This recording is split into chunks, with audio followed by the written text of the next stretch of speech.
Golfer Emelyn Vigier, posts cozy photo with rumored boyfriend Joshua Garcia.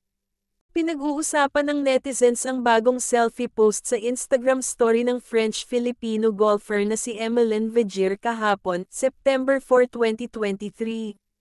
Kasama niya sa larawan ang rumored boyfriend na si Joshua Garcia.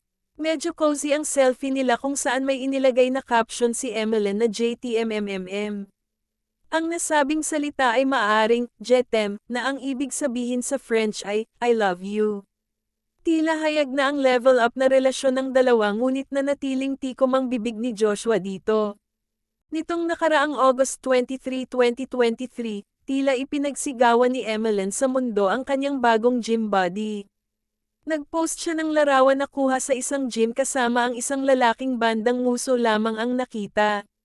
Wala siyang inilagay na caption sa kanyang post. Pero kung titingnang mabuti ang lalaking katabi niya na nakasuot ng black shorts, yellow socks, at gray shoes, kawangis nito ang katawan ni Joshua. Noong August 19, nag-post na rin ng ibang picture si Emelyn na nasa gym pa rin kasama ang gym body niya. Pero kahit nakatalikod ang lalaki, mababanaag na si Joshua ito. Noong July, usap-usapan na rin ang anilay magkaparehong Instagram posts nina Joshua at Emelyn.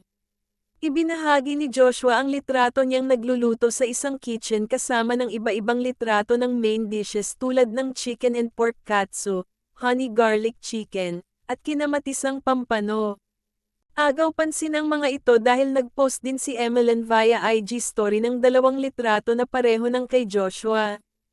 Una na rito ang litrato ng chicken and pork katsu na nilalagyan ng harina na pangbredeng. Sumunod ang litrato ng nalutong chicken and pork katsu.